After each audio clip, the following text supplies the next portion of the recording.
الفاتح إلى روح سيدنا وحبيبنا وشفيعنا رسول الله محمد بن عبد الله وعلى آله وأصحابه وأزواجه وذريته وأهل بيته أجمعين، خصوصا إلى روح سيدنا أحمد بن عيسى المحاجر الفقيه المقدم محمد بن علي بعلي وجميع سادات علي بعلي وصولي وفروعهم، وإلى حضرة النبي. الفاتحة.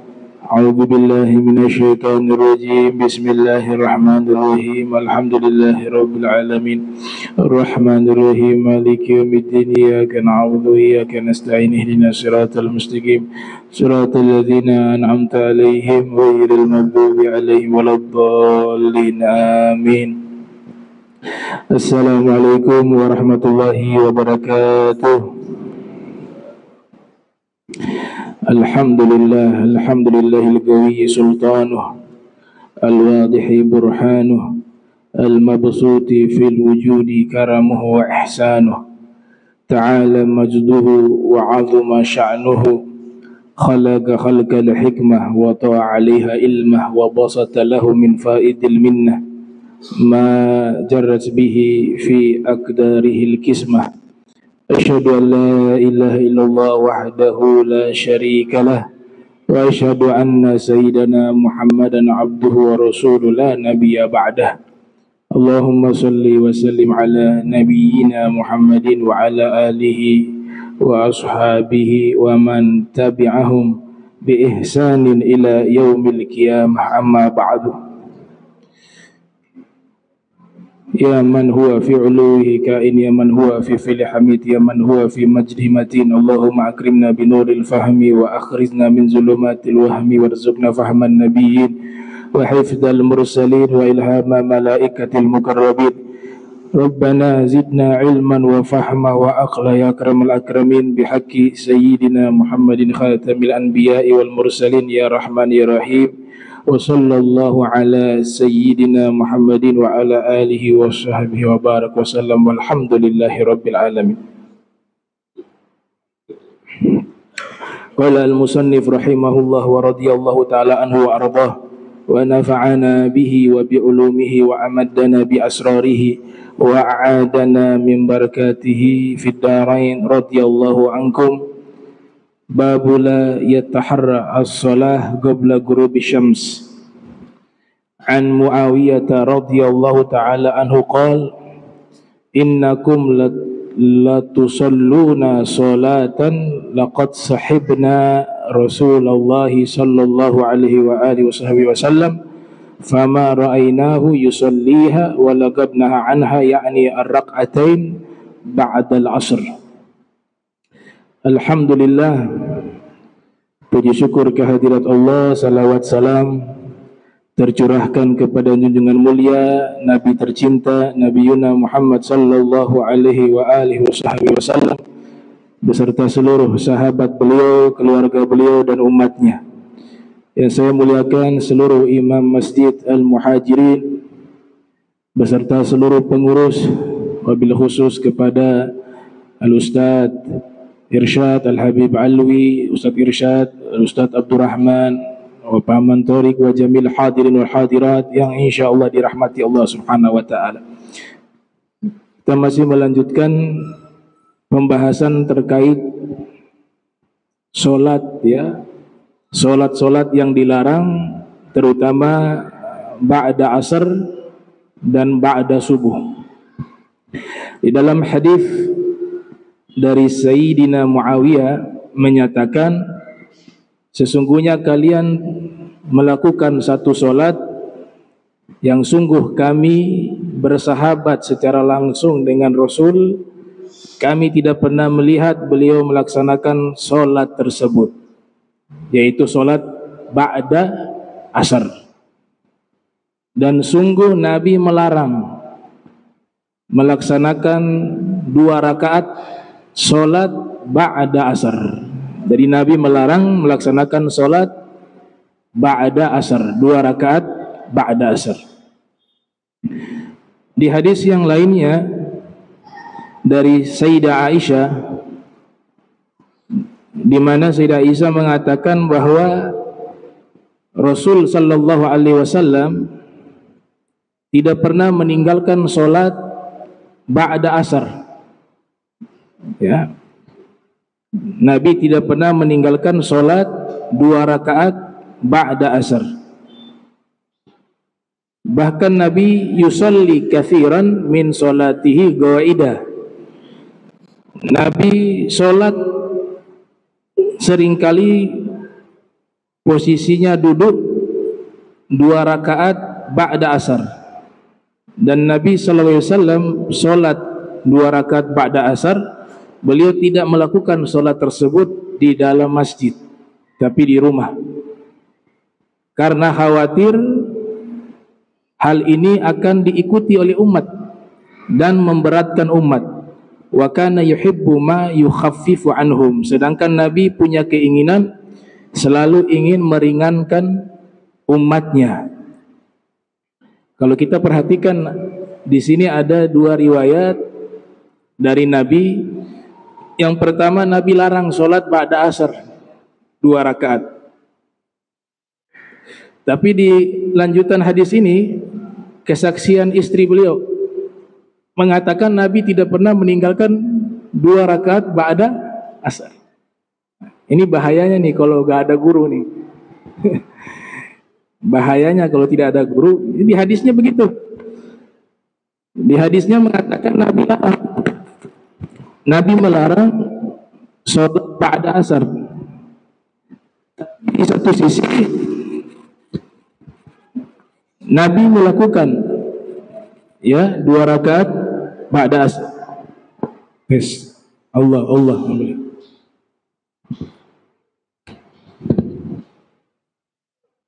Bagaimana kita bisa memahami ini?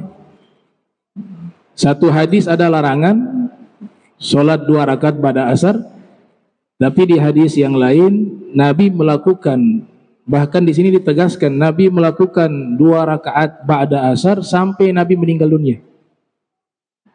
Jarang ditinggal.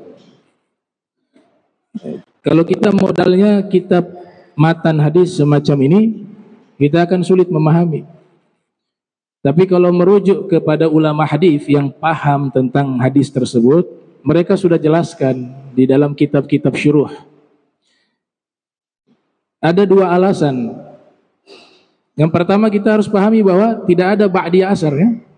Itu kesepakatan. Gak ada ba'di asar. Ketika Nabi melakukan 2 rakaat ba'da asar, itu di dalam rumah. Alasannya 2. Yang pertama, Nabi mengqadha salat ba'da zuhur. Jadi Nabi, kemarin kita bahas 2 rakaat ba'da zuhur itu muakkadah. Tidak pernah ditinggal oleh Nabi. Sengaja Nabi lakukan, menunda 2 rakaat ba'da zuhur, tidak dilakukan, nanti selesai ba'da asar Nabi lakukan qadha, agar keluar satu hukum bahwa mengqadha ba'da zuhur bisa dilakukan setelah ba'da asar. Bukan Nabi melakukan ba'da asar, tapi Nabi sengaja melakukan itu agar dapat satu hukum bahwa kita sudah rutin kerjakan ba'da zuhur yang tidak pernah ditinggal oleh Nabi, sunnah muakkadah, bablas sampai asar belum sempat melakukan ba'da zuhur, maka selesai asar bisa mengqadha ba'da zuhur, ba'da asar. Tapi harus diingat, Nabi kerjakan di mana? Di rumah, bukan di masjid, sehingga terhindar dari fitnah. Itu alasan yang pertama. Alasan yang kedua, Rasulullah sallallahu alaihi wasallam, beliau tuh ada hukum 2. Ada hukum khusus untuk beliau, umat gak bisa ngikut. Banyak tuh hukum yang khusus hanya untuk beliau, tapi bagi umatnya dilarang mengikuti. Seperti puasa wisol.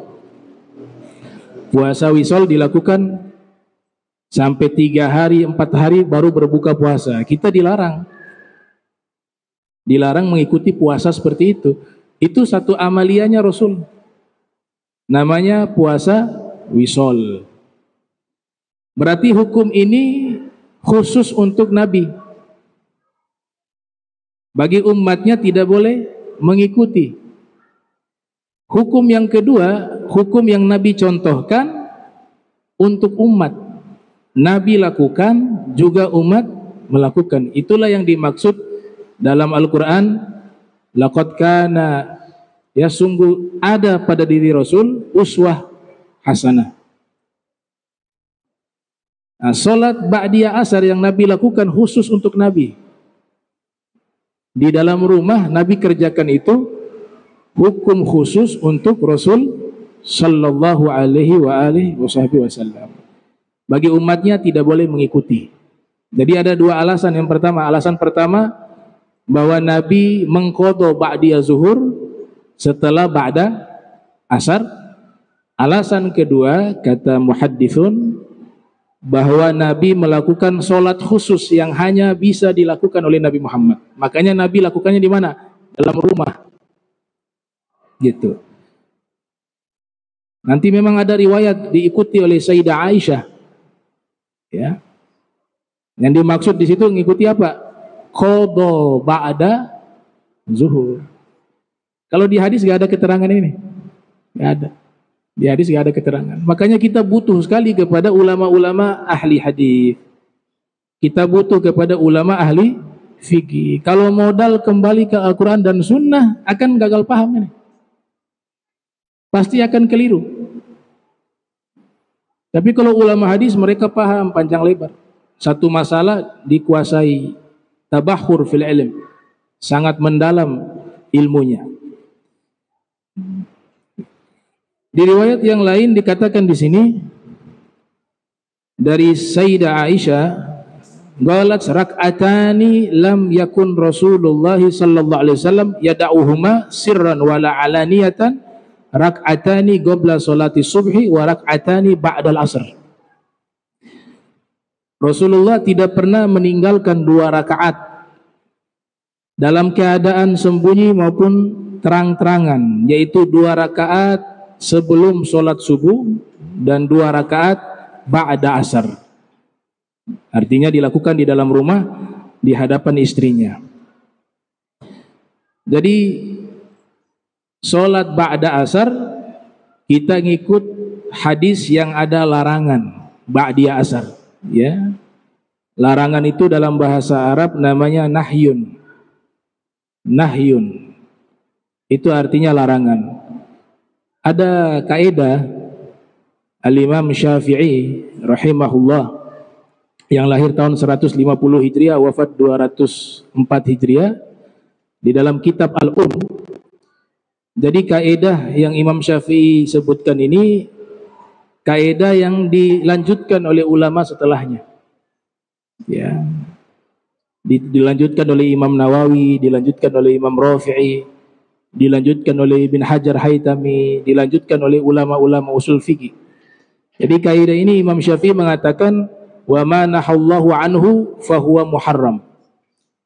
Apa yang kalian baca di dalam Al-Qur'an ataupun dalam hadis, jika ada larangan, maka itu adalah sesuatu yang diharamkan asalnya. Hatta tujad ad-dilalatu alaihi bi anna nahya anhu ala ghairi tahrim. Terkecuali ada dalil-dalil yang menerangkan bahwa larangan itu sifatnya bukan haram. Ini yang harus dipahami nih. Jadi tiap kali kita membaca Al-Quran ataupun hadis, di situ ada kalimat larangan, jangan lakukan ini, jangan lakukan itu, misalnya. Hukum asalnya itu adalah haram, larangan. Terkecuali ada keterangan yang menerangkan bahwa larangan tersebut bukan larangan yang sifatnya haram. Kalau bukan larangan yang sifatnya haram, hukumnya disebut dengan apa? Makruh. Makruh juga larangan. Akan tetapi larangannya tidak sampai ke hukum yang disebut dengan haram. Itu bukan tugasnya kita, tugasnya para fuqaha. Ya. Kita gak mampu di situ. Para fuqaha menetapkan hukum di situ. Tapi ini kaedahnya siapa? Imam Syafi'i. Imam Syafi'i mengatakan demikian. Di dalam Al-Quran Allah Subhanahu wa ta'ala berfirman, "Wa ma atakum ar-rasul fakhuzuh wa ma nahakum anhu fantahu." Surat Al-Hasyr. Apa yang Nabi bawa kepada kalian ambil, dan apa yang Nabi larang kepada kalian tinggalkanlah. Nah, ada kalimat apa lah? Larang, berarti nahyun, larangan. Dalam ilmu nahu, kalau ada larangan maka kata kerjanya disukunkan. Kata kerjanya huruf akhirnya disukunkan. La taf'al, la tashrab, la ta'kul. Jangan kau melakukan ini, jangan kau makan, jangan kau minum. Ada kata jangan dalam bahasa Arab, setelahnya itu kata kerjanya akhirnya sukun. Sukun itu artinya diam di tempat, tenang, jangan bergerak. Sakana yaskunu sukunan. Filosofinya apa? Setiap kali ada larangan, gak boleh kita langgar, diam di situ. Makanya bentuknya sukun, artinya diam di tempat, tenang di situ. Tapi para fuqaha memahami larangan di dalam Al-Quran ataupun larangan di dalam hadis Nabi itu dibagi dua. Ada larangan yang sifatnya haram, ada larangan yang sifatnya makruh. Kalau yang haram dilanggar berdosa. Kalau yang makruh dilanggar tidak berdosa, walaupun itulah larangan. Maka dibagi itu makruh juga ada dua. Ada makruh disebut karahatu tanzih. Makruh yang kedua disebut karahatu tahrim. Makruh tanzih, perbuatan yang tidak disukai di dalam syariat, tapi kalau kita lakukan tidak mendapat dosa. Ketika kita tinggalkan dapat pahala. Itu namanya makruh tanzih. Kalau makruh tahrim sudah masuk ke haram. Bahasa orang-orang dulu, makruh tahrim itu ya haram. Kalau makruh yang kita pahami namanya karahatu tanzih. Mereka mengatakan juga, para ulama tentunya, kalau makruh tahrim adalah satu larangan dari riwayat ahad yang sifatnya zonni, tidak qat'i. Tapi kalau dia riwayatnya bukan ahad, maka jadinya haram mutlak. Itu di dalam ilmu usul fikih. Jadi yang pertama kita harus pahami, setiap larangan itu tidak baik. Setiap larangan yang ada di agama kita, jika itu satu larangan, kita harus yakinkan baik itu larangannya haram ataupun makruh, dua-duanya tidak baik. Dua-duanya tidak baik. Sekarang saya mau tanya, hukum syariat ini ada berapa semua? Hukum agama Islam ini ada 7. Imam Juwaini di dalam kitab Al-Waraqat itu menyebut wal ahkamu sab'atun. Hukum itu ada 7. Yang pertama namanya al-wajib, hukum wajib. Alladhi yuthabu ala fi'lihi wa yu'aqabu ala tarkihi. Dapat pahala jika melakukan,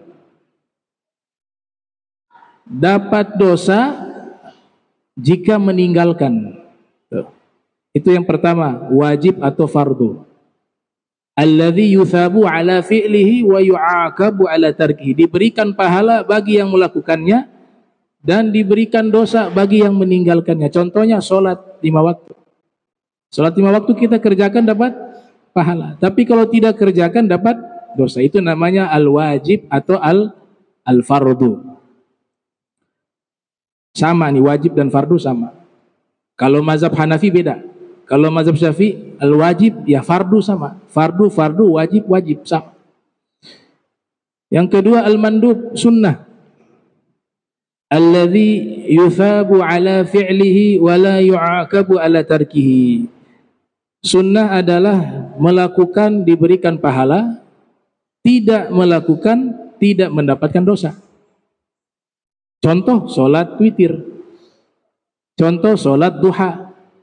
Kita lakukan dapat pahala, tinggalkan gak dapat dosa. Yang ketiga, hukum disebut al-mubah, mubah. Yang semisal dengan mubah apa namanya? Halal. Mubah dan halal itu satu definisi. Apa itu mubah? Alladzi la yuthabu ala fi'lihi wa la yu'aqabu ala tarkihi. Kalau dilakukan tidak dapat pahala, ditinggalkan tidak melakukan juga tidak mendapatkan dosa. Namanya al-mubah. Yang keempat, makruh. Alladzi yuthabu ala tarkihi wa la yu'aqabu ala fi'lihi. Kalau tidak dilakukan dapat pahala, kalau melakukannya tidak mendapat dosa, makruh. Yang kelima, haram. Alladzi yu'aqabu ala fi'lihi. Orang yang melakukan dapat dosa. Wa yuthabu ala tarkihi. Meninggalkan dapat pahala. Itu namanya haram atau mahzur. Nah, yang dua ini biasa lupa nih, biasa orang hafal 5 toh. Iya kan? Biasanya hafal 5, padahal ada 7 hukum. Yang keenam apanya? Sah atau as-sahih. Ma yata'allaku bihi an-nufuz wa yu'taddu bihi. Suatu perbuatan yang memenuhi syarat dan dianggap sah. Itu terjemahan saya lebih mudah dipahami.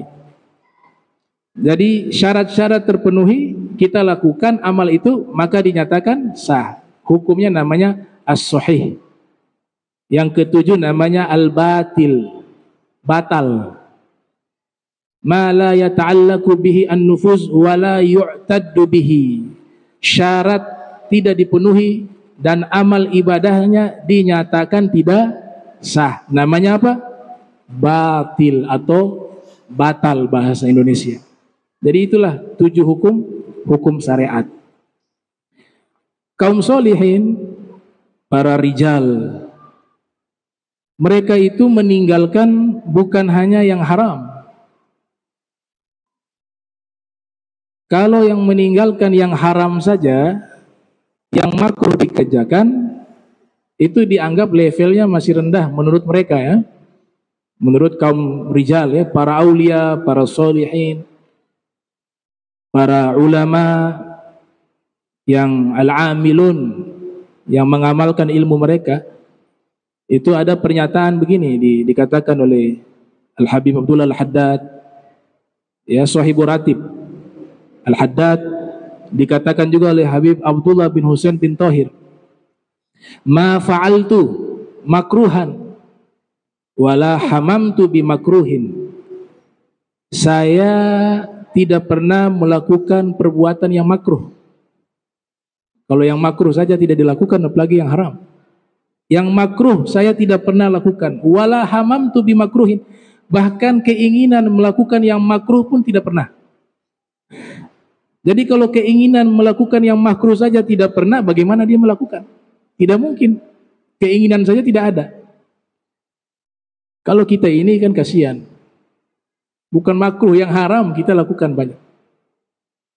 Apalagi di zaman sekarang, begitu lemahnya kita. Ya. Tapi kaum solihin terdahulu mereka luar biasa tuh. Tidak pernah melakukan yang makruh, keinginan melakukan yang makruh pun tidak ada. Itu luar biasa. Di dalam hadis Rasul sallallahu alaihi wa alihi wasallam, ini riwayat dikeluarkan oleh Imam Daruqutni. Nabi bersabda, innallaha farada faraida fala tudayyi'uha wa hadda hududan fala ta'taduha wa harrama asya fala tantahikuha wa sakata an asya rahmatan lakum ghaira nisyanin fala tabhathu anha. Sesungguhnya Allah Subhanahu wa taala ketika sudah menetapkan sesuatu yang wajib, maka jangan pernah ditinggal kewajiban itu. Jangan pernah sia-siakan kewajiban itu. Dan jika Allah sudah membuat satu hukum batasan, maka jangan dilampaui hukum itu. Jika Allah Ta'ala sudah menyatakan sesuatu itu haram, maka jangan kalian melanggar hukum itu. Dan jika Allah mendiamkan sesuatu tanpa ada keterangan hukum, maka itu adalah rahmatnya Allah bagi kalian. Bukan karena Allah lupa, maka jangan mencari-cari itu. Ini hadis dari Nabi sallallahu alaihi wasallam menekankan bahwa ada perkara yang tidak ada keterangan hukum. Di dalam Al-Quran hukumnya tidak dijelaskan, di dalam hadis juga tidak dijelaskan, dan ulama sudah berijtihad, mereka simpulkan perkara ini dinamanya perkara mubah. Itu bagian daripada apa? Rahmatnya Allah Subhanahu wa ta'ala. Orang-orang Yahudi itu diceritakan mereka itu ketika ada larangan mereka membantah. Maka disifati di situ di dalam Al-Quran, sami'na wa asaina. Dapat wahyu dari Nabi mereka menyampaikan ini dilarang oleh Allah, mereka hanya mendengar, setelah itu kami langgar itu. Itu karakteristik orang-orang Yahudi. Contoh, ada satu hadis ini diriwayatkan oleh Imam Al-Bazzar yang lahir tahun 210 Hijriah, wafat 292 Hijriah.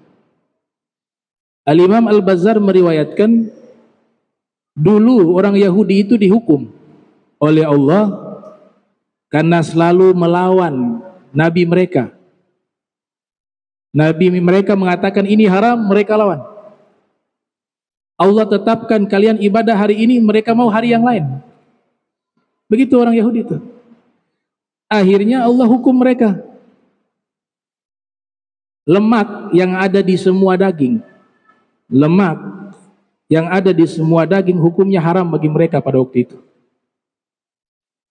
Dikatakan dalam riwayat, hurrimat alaihim asyuhum, diharamkan bagi mereka lemak, an yakuluha, untuk mereka makan, itu haram.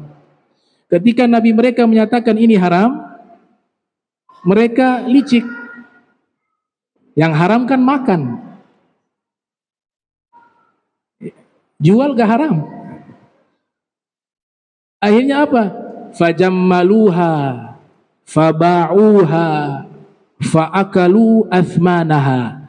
Mereka kelola, ya, itu lemak dikelola. Setelah dikelola jadi bahan makanan, jadi cat, jadi macam-macam, dijual. Setelah dijual, uangnya mereka makan, mereka gunakan. Kata Nabi, la'anallah al-yahud, Allah melaknat orang Yahudi karena mempermainkan hukumnya Allah. Makanya dalam hukum kita, hukum Islam, sesuatu yang haram dikonsumsi, maka haram dibuat. Misalnya khamar, minuman keras, haram. Ketika Allah nyatakan haram meminumnya, maka para ulama sudah faham, bukan yang hanya minum saja yang haram, yang jual juga haram. Bukan hanya yang jual yang haram, yang buat juga haram, yang ngantar juga haram. Jadi rentetan. Tapi kalau orang Yahudi dicari siasat sampai jadi halal, gitu. Sampai jadi halal. Dulu 8 tahun yang lalu kami baca satu kitab hadis, namanya Al-Mustafad min mubhamatil matni wal isnad. Ini kumpulan hadis-hadis mubham. Hadis mubham itu hadis yang samar-samar maknanya, butuh al-bayan, butuh keterangan, penjelasan. Kitab ini kurang lebih ada 800 sampai 900 halaman. Ya. 800 sampai 900 halaman. 7-8 tahun yang lalu kami belajar kitab itu. Ditulis oleh Al-Imam Al-Iraqi. Lahir tahun 762 Hijriah, wafat 826 Hijriah. Perlu diketahui Al-Imam Al-Iraqi ini ulama besar hadis dalam bidang hadis dan salah satu guru utama dari Al-Imam Ibnu Hajar Al-Asqalani yang terkenal, ya, kita kenal. Itu belajar kepada Imam Al-Iraqi. Berapa tahun? Dikatakan lazama Ibnu Hajar Al-Asqalani Syekhahu Aba Fadl Al-Iraqi 10 sinin. Ibn Hajar belajar kepada Imam Al-Iraqi 10 tahun. Nah, jadi kalau mau belajar ke ulama minimal 10 tahun. Ya, baru dianggap murid. Sebagaimana Al-Iraqi, Ibn Hajar belajarnya selama 10 tahun. Bagi mereka itu waktu yang singkat.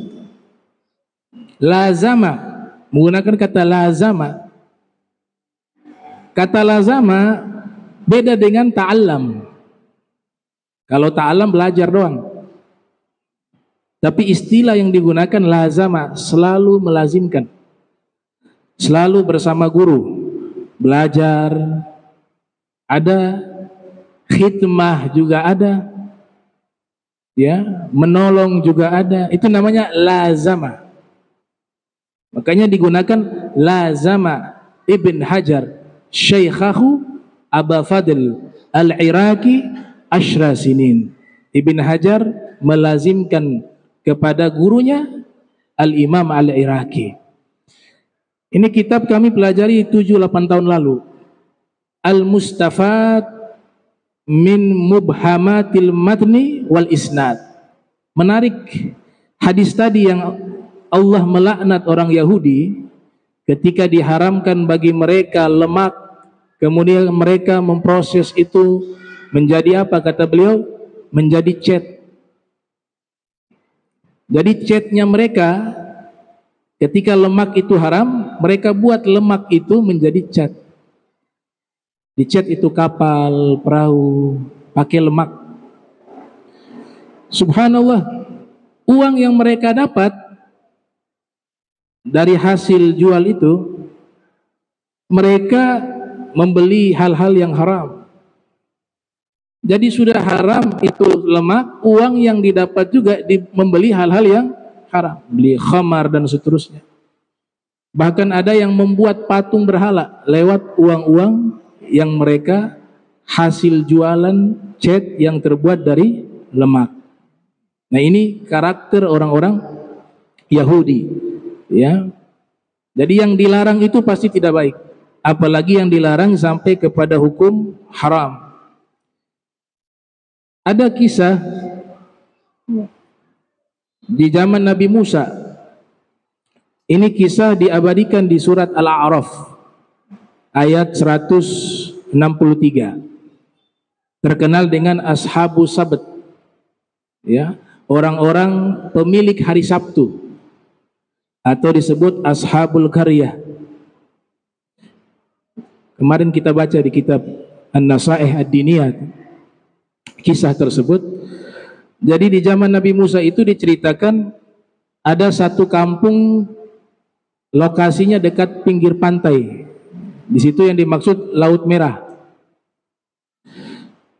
Was'alhum 'anil qaryah allati kanat hadiratal bahr ya'duna fi sabt.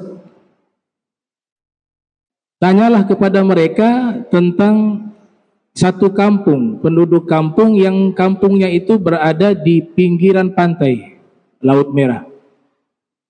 Ya'duna fi sabt.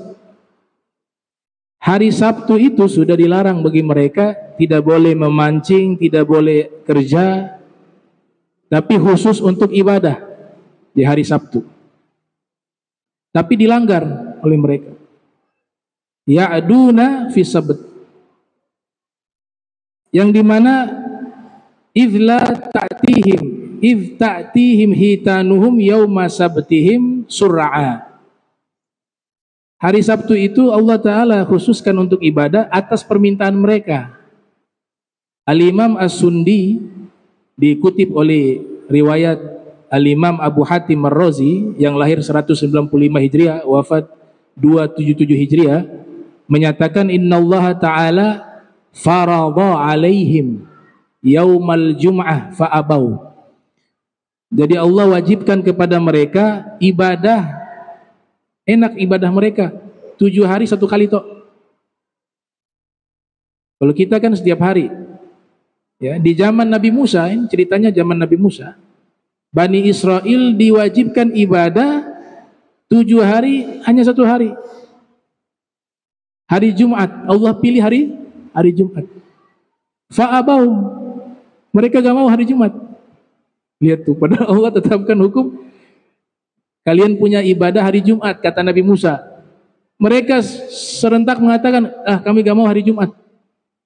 Bilang ke Tuhan, ganti hari Sabtu.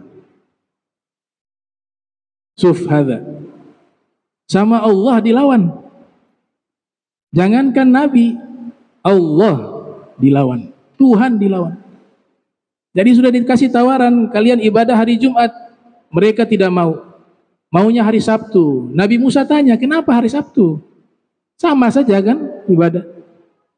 Innallaha lam yakhluq yaumas sabt syai'an faj'alha lana atau faj'alhu lana.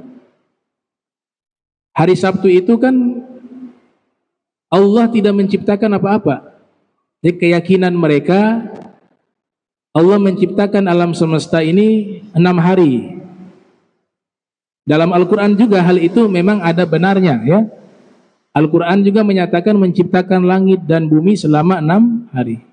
Khalaqas samawati wal arda fi sittati ayyam.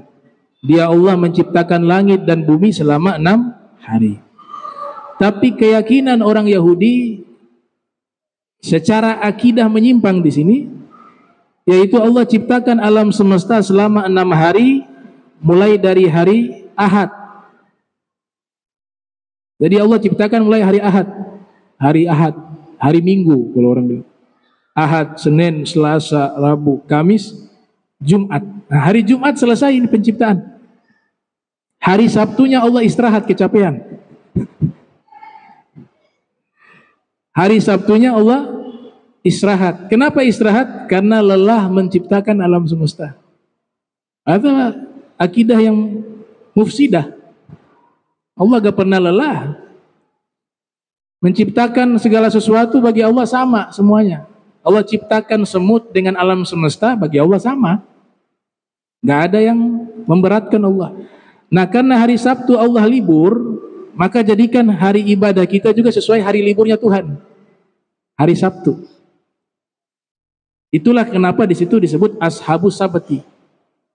Orang-orang pemilik hari Sabtu. Nabi Musa baik. Allah juga baik. Baik. Kalau mereka mau hari Sabtu, ya sudah, kita pindah saja. Bayangkan. Tapi Allah pindah itu hari ibadah mereka dari hari Jumat, pindahnya ke hari Sabtu.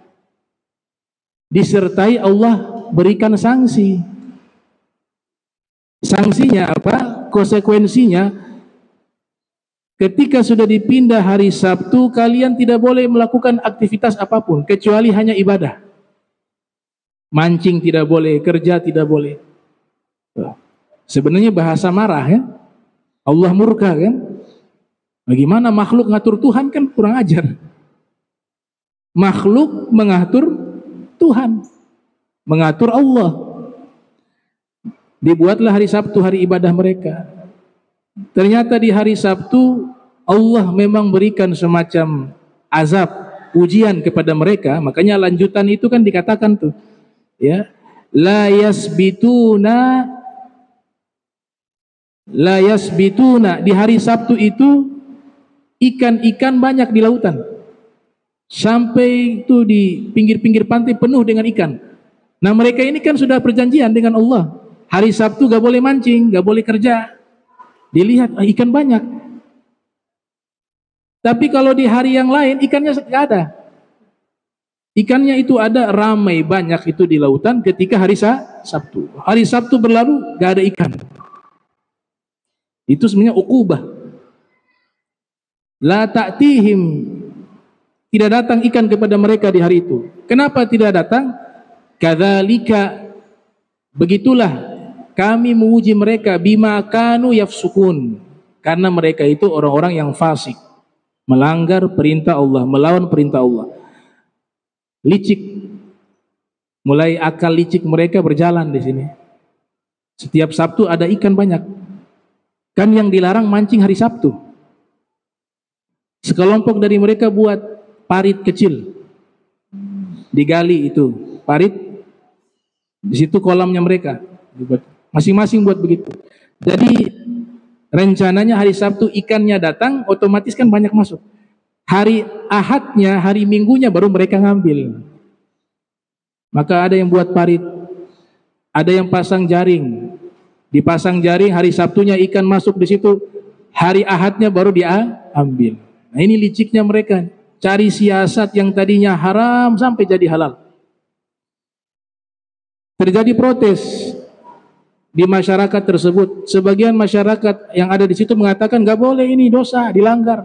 Kita sudah buat perjanjian hari Sabtu gak boleh mancing, gak boleh melakukan pekerjaan, hanya khusus ibadah. Kelompok yang melanggar ini mengatakan, kita gak mancing hari Sabtu, kita ngambilnya hari Ahad. Kita gak mancing, hari Ahad baru kita ngambil. Ya tapi pasang jaring begini sama, kelompok yang satunya bilang. Akhirnya kelompok ini hijrah. Kenapa? Takut nanti Allah turunkan bala, azab, karena mereka sudah melanggar ketentuan Allah Subhanahu wa taala. Yang kelompok kedua juga tidak setuju. Ini gak boleh, ini salah. Akhirnya apa yang terjadi? Ya sudah, dibuat pagar. Mereka tidak hijrah tapi tetap tinggal di situ, akan tetapi mengingkari hal itu. Dibuat pagar pemisah, ini kelompok yang melanggar, ini kelompok yang tidak melanggar, tapi tetap tinggal di situ. Jadi sudah ada 3 kelompok, yang satunya hijrah, yang satunya melanggar dan tinggal di situ, yang kedua melarang tapi tinggal bersama mereka. Apa yang terjadi? Setelah itu Allah turunkan azab pada mereka. Nah, kelompok yang sebelah ini kena juga. Makanya di dalam kitab Sirah Nabawiyah li Ibn Hisham, kalau kalian datangi tempat turunnya azab di satu tempat, seperti di tempatnya Nabi Soleh punya kaum diazab, itu Nabi lewat, Nabi perintahkan ayo segera cepat-cepat lewati, tidak mau berlama-lama di tempat yang turunnya azab di situ. Maka dijadikan satu bab khusus, sunnah hukumnya menghindari tempat-tempat yang diturunkan azab di situ. Sekarang jadi wisata. Iya, wisata ke Thailand, ada wisata sampai ke tempatnya siapa? Tempatnya Firaun. Wisata ke tempatnya kaum Lut. Wisata ke tempatnya kaum Tsamud. Wisata ke tempatnya kaum Ad. Rasul lari dari tempat itu. Rasulullah lari. Jangan berlama-lama di sini. Bahkan ada sahabat yang mengambil air di sumur tersebut di kaum Tsamud, tempat kaum Tsamud mendapatkan azab, ada sumur di situ. Diambil air itu mau digunakan wudu. Rasul bertanya, kau ambil air ini di mana? Di sumur. Di mana? Di tempat ini. Kata Nabi, situ tempat turunnya azab kepada kaum Tsamud. Tumpahkan air itu. Nabi tidak mau gunakan. Nah, jadi tempat-tempat maksiat, tempat-tempat yang tidak baik, kita tidak ikut melakukan, tapi hadir di situ. Khawatirnya kalau ada azab, kena juga kita. Sebagaimana kisah ini, dia mengingkari tapi tinggal sama mereka. maka diturunkan azab kepada mereka. Apa azab yang Allah berikan? Allah kutuk mereka jadi apa? Jadi kera. Walaqad alimtum alladzina i'tadaw minkum fis sabt faqulna lahum kunu qiradah khashiin. Dan sungguh orang-orang yang melampaui batas di antara kalian, ya, pakai lam taukid, artinya orang Yahudi hampir semua meyakini cerita ini. Pakai lam taukid penegasan, sungguh kalian orang Yahudi tahu kisah ini, yaitu orang-orang yang melampaui batas dari kalian di hari Sabtu. Maka kami katakan kepada mereka, jadilah kalian kera yang hina, qiradah khashiin. Semua jadi kera. Ulama tafsir mengatakan jumlah mereka waktu itu yang dikutuk 70.000 orang. 70 alfa. Dulu saya berpikir mungkin itulah yang dimaksud manusia purba, ya. Homo sapiens itu, apalagi Meganthropus erectus dan manusia purba, bisa jadi itu. Tapi kalau kita enggak, dari Nabi Adam enggak ada leluhur kita yang monyet, tidak ada. Leluhur kita semua ini, leluhur kita manusia sampai ke Nabi Adam, manusia kulluhum. Wa Nabi yang katakan apa? Kullukum min Adam wa Adam min turab. Rasul mengatakan semua kalian manusia berasal dari Adam. Nabi Adam bashar, manusia, bukan monyet. Tapi kalau manusia purba monyet, teori ini kalau diterima bisa kita tarik, oh itu mungkin itu 70.000 orang yang dikutuk itu. Al-Imam Qatadah wa Ibnu Abbas mengatakan yang anak mudanya jadi monyet, yang orang tua-tuanya itu jadi dikutuk jadi babi, khanazir. Ja'ala minhum qiradah wa khanazir. Dijadikan di antara mereka ada yang berupa monyet, ada yang berupa babi. Jadi kutukan di zaman dulu, zaman sekarang sudah gak ada, insyaallah. Ya, karena Rasulullah hadir, hukuman-hukuman yang aneh-aneh di zaman dulu Allah angkat untuk menghormati Nabi Muhammad. Gitu. Sampai orang-orang itu juga dapat rahmat. Makanya Allah kan katakan Nabi simbol dari rahmat. Wa ma arsalnaka illa rahmatan lil alamin. Nabi hadir sebagai kasih sayang. Kasih sayang Nabi diantaranya azab-azab yang mengerikan itu sudah gak ada lagi. Kalaupun ada itu kejadian yang langka, ya, kejadian yang langka. Ada beberapa kitab klasik menyebutkan ada orang berubah jadi monyet karena menggunting lidah orang yang ahli salawat kepada Nabi Muhammad. Itu ada, tapi tidak banyak. Tapi kalau di zaman nabi-nabi terdahulu, oh kontan azabnya. Langgar langsung. Nabi Lut punya kaum dibalikkan sampai ke dasar tanah. Ada yang dikirim api langsung. Ada yang dikutuk jadi monyet, dikutuk jadi babi. Ada ulama tafsir di Mesir, umur 8 tahun hafal Al-Quran. Setelah hafal Al-Quran, usia 8 tahun matanya buta, permanen. Sampai meninggal matanya buta. Ahli pidato, ahli ceramah. Tapi sekolah sampai selesai. Lulusan Azhar. Namanya Syekh Abdul Hamid Kush. Antum buka di Google tuh, luar biasa. Namanya Syekh Abdul Hamid Kush. Seorang ahli pidato, ahli tafsir, ngarang kitab tafsir. Judulnya Fi Rihabi Tafsir. Meninggalnya waktu sujud di hari Jumat. Lagi sholat, sujud, meninggal. Orangnya tegas. Masuk penjara di zaman Presiden Mesir zaman itu karena sering mengkritik pemerintah yang membuat kebijakan bertentangan dan termasuk yang sangat mendukung Palestina, ya, sehingga masuk penjara 2-3 kali maksudnya. Yang pertama 2 tahun lebih masuk penjara, keluar. Beliau ketika khutbah itu dihadiri 10.000 orang, jamaah membludak sampai masjid renovasi.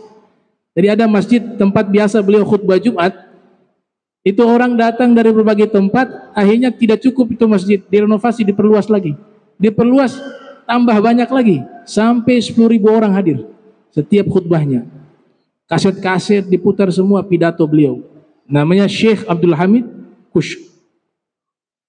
Ada tafsir beliau, fi Rihabi Tafsir, mengatakan seluruh hewan yang Allah nyatakan di dalam Al-Quran bahwa manusia dikutuk menjadi hewan tersebut. Situ ada monyet dan juga ada babi. Maka hukumnya haram dikonsumsi. Dan siapa yang memakan hewan yang sudah Allah nyatakan manusia dikutuk dengan hewan tersebut, maka secara psikis sifat hewan itu akan berpindah kepadanya. Jadi kalau makan itu monyet, sifat-sifat monyet akan masuk ke dia. Makan khinzir, sifat-sifat khinzir akan masuk. Makanya jangan heran kan, yang khinzir itu dimakan gak punya sifat cemburu, kotor, tidak punya aturan, kaslan, malas. Semua sifat itu berpindah. Dan itu berdasarkan penelitian sesuai dengan ilmu kejiwaan. Sudah bisa dibuktikan secara ilmu pengetahuan. Nah 70.000 orang ini dikutuk jadi monyet, jadi khanazir, jadi babi. Nah setelah itu ulama mengatakan orang yang menegakkan amar ma'ruf nahi mungkar itu hukumnya wajib. Pelajaran yang bisa diambil dari kisah tersebut bahwa amar ma'ruf nahi mungkar hukumnya wajib. Gak bisa diam. Nabi ingatkan kepada kita, ya, la tartakibu ma irtakabat yahud fayastahillu maharimallah bi'adnal hail. Wahai umatku, jangan kalian melakukan pelanggaran sebagaimana orang Yahudi melakukan pelanggaran. Ketika sudah dinyatakan oleh Allah ini haram, mereka cari cara sampai menjadi halal. Dengan apa? Dengan kelicikan mereka, dengan siasat mereka. Bi'adnal hail. Nah, wujubul amri bil ma'ruf wa nahi anil munkar, maka kewajiban memerintahkan orang berbuat baik, mencegah kemungkaran hukumnya wajib dengan cara yang baik. Dan kemampuan berbeda-beda. Ada yang mampu merubah dengan tangannya. Ada yang mampu merubah dengan lisannya. Ada juga yang mampu merubah itu kemungkaran dengan hatinya, doa. Nabi katakan di dalam hadis riwayat Muslim 204 Hijriah lahir, wafat 261 Hijriah, man ra'a minkum munkara falyughayyirhu biyadihi. Siapa yang melihat kemungkaran di antara kalian, hendaklah dia merubah dengan tangannya. Kata Syekh Abdul Wahab Sya'rani yang lahir tahun 898 Hijriah, wafat 973 Hijriah, di dalam kitab Tanbihul Muqtarrin mengatakan yang dimaksud di sini adalah as-salatin wal hukama, yaitu pemerintah. Pemerintah yang bisa merubah itu dengan apa? Dengan kekuasaan. Tangan di situ diumpamakan sebagai kekuasaan. Tapi kalau main hakim sendiri semua jadi rusak. Ya, yang ada akan kekacauan.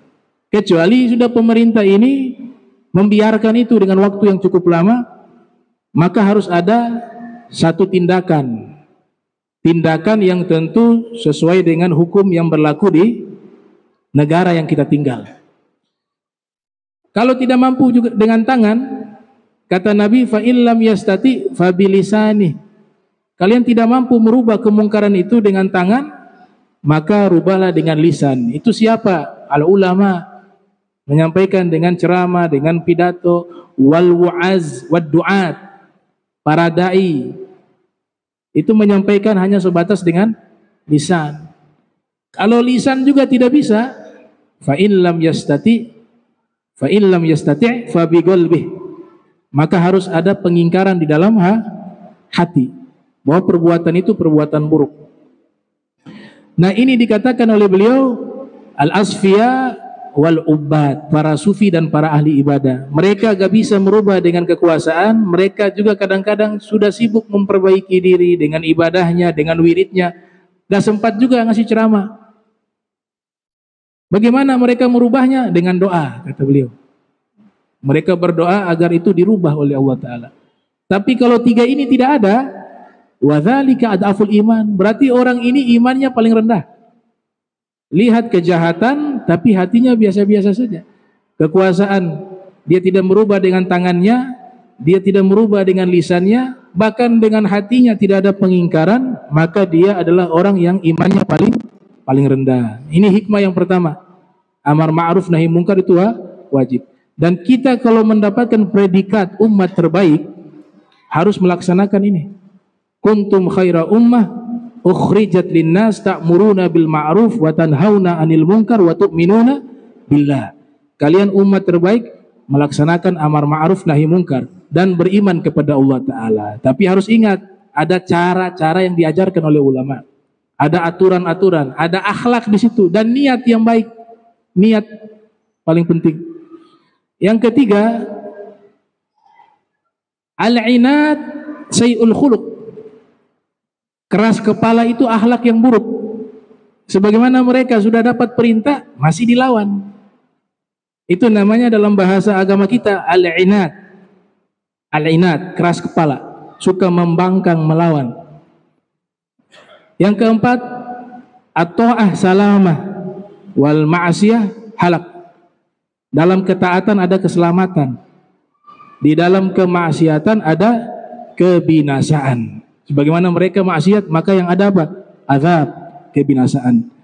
Kemudian hikmah yang kelima, kalau orang ini, lingkungan, semua ini tidak baik, tapi masih ada kesempatan kebaikan itu diterima, maka tidak masalah kita tinggal di situ.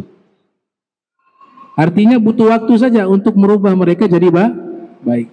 Tapi kalau memang satu lingkungan ini semuanya menolak, dipastikan sudah gak akan diterima itu kebaikan, dan mereka melakukan perbuatan yang menyimpang, perbuatan yang tidak baik secara terang-terangan ya.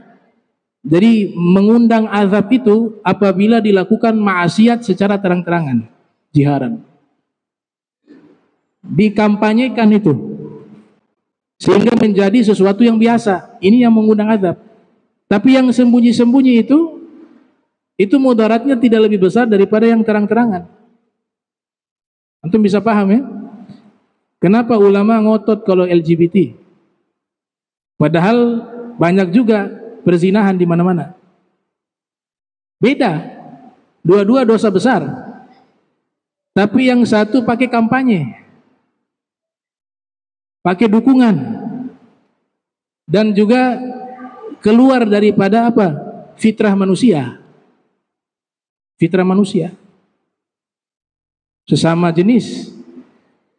Kemudian dikampanyekan. Sesuatu yang salah jika dikampanyekan, jika dipublikasikan, dan kita diam-diam saja, maka lama-lama yang salah ini jadi benar. Yang semacam inilah paling cepat mengundang azab. Karena dilakukan terang-terangan. Kalau sembunyi-sembunyi antara dia dengan Tuhan, kita gak perlu cari tahu, gak perlu tajasus. Itu urusan dia dengan Allah. Tapi ketika terang-terangan, wajib juga kita harus menyampaikan dengan terang-terangan. Karena dalam sejarah yang seperti inilah turunnya azab. Nah, jadi kalau memang lingkungan ini sudah tidak baik dan kebaikan memang mereka tidak bisa terima, maka hijrah. Kalau tidak, nasibnya sama tuh. Sebagaimana yang diceritakan dalam kisah Nabi Musa tersebut, azab turun, dia juga kena, padahal dia tidak melakukan kesalahan tersebut. Nah, ini penjelasan tentang makruh. Insyaallah pertemuan berikut kita lanjutkan pembahasan tentang masalah bab salat asar juga ya, insyaallah. Allahumma jam'ana hadza jam'arhuma wa tafarraqan bi tafarraqan ma'suma wa la tajal minna wa la minna syakila mahruma. Subhanaka bihamdika astaghfiruka wa atubu ilaihi wa sallallahu sayyidina Muhammadin wa ala alihi wa sahbihi wa barik wa sallam ila hadratin nabi Muhammad sallallahu alaihi wasallam. Al-Fatihah. A'udzubillahi bismillahirrahmanirrahim. Shiratal ladzina an'amta 'alaihim ghairil maghdubi 'alaihim waladdallin. Amin. Subhanakallahumma tahiyyatun fiha salam wa khairu. Walhamdulillahi rabbil alamin. Wassalamu alaikum warahmatullahi wabarakatuh.